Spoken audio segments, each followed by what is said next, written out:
क्या Rolls Royce, Tesla, Mercedes जैसी महंगी गाड़ियां सिर्फ राजपूतों, ब्राह्मणों, बनियों और ऊंची जातियों के लिए बनती है? क्या चमार, दलित, बहुजन समाज का बेटा इनके सपने नहीं देख सकता? दरअसल अमेरिका की सड़कों पर जब एक दलित बेटा चमार 3 लिखी रोल्स रॉयल्स में घूमता है तो देश में जातिवादियों के पेट में मरोड़ उठती है।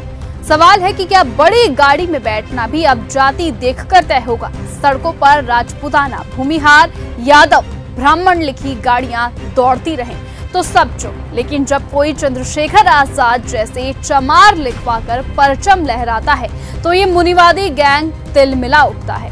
दरअसल जब चंद्रशेखर आजाद अमेरिका की सड़कों पर उतरे तो भारत के कई घरों में टीवी की आवाज कम नहीं, सांसें थम सी गई। 1 करोड़ों की गाड़ी, एक आत्मविश्वासी मुस्कान का जैसे ही वीडियो वायरल हुआ, सोशल मीडिया पर जैसे तूफान ही आ गया। किसी ने कहा दिखावा है, किसी ने कहा जातिवाद फैला रहा है, लेकिन असली सवाल ये है कि क्या एक दलित युवा अगर स्टाइल में जिए तो वो आपकी आंखों में खटक क्यों जाता है? चमार, सदियों से जिस शब्द को अपमान का हथियार बनाया गया, आज वही शब्द चंद्रशेखर आजाद के साथ नीली शान बनकर अमेरिका की सड़कों पर गूंज रहा है। सहारनपुर की गलियों से निकलकर आज वो आवाज उस समाज की पहचान बन गई है जो अब झुकता नहीं, रुकता नहीं, डरता नहीं।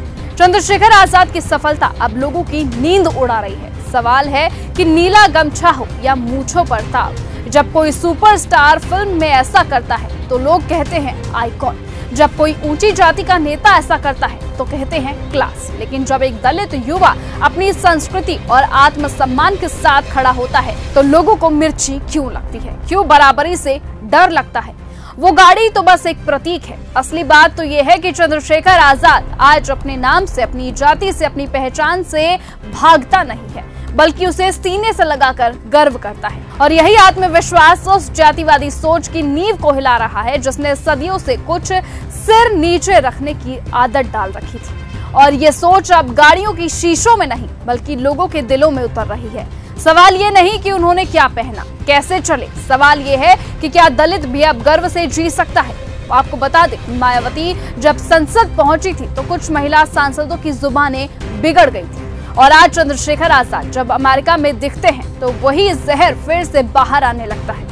फर्क सिर्फ इतना है कि पहले अकेले थे, अब आवाजें हजारों है और हिम्मत लाखों में है। इसलिए चंद्रशेखर आजाद का नाम अब युवा दलितों में एक पहचान बनकर उजागर हुआ है, क्योंकि आए दिन वो हर दलित की आवाज को सुनते हैं, संसद में उठाते हैं, न्याय दिलवाते हैं। और अब वही आवाज चंद्रशेखर आजाद ने अमेरिका तक पहुंचाने की पूरी तरह से ठान ली है। और यही वजह है कि अब भारत देश में काफी लोगों को उनके नाम से मिर्ची लगने लगी है। फिलहाल इस खबर पर आपकी क्या राय है? कमेंट सेक्शन पर अपनी राय लिखकर जरूर बताएं। और ऐसे ही लेटेस्ट अपडेट और खबरों के लिए आप बने रहें और चैनल को लाइक, शेयर और सब्सक्राइब करना ना भूलें और कमेंट करके हमें बताएं आप किस विषय में न्यूज़ देखना चाहते हैं। धन्यवाद।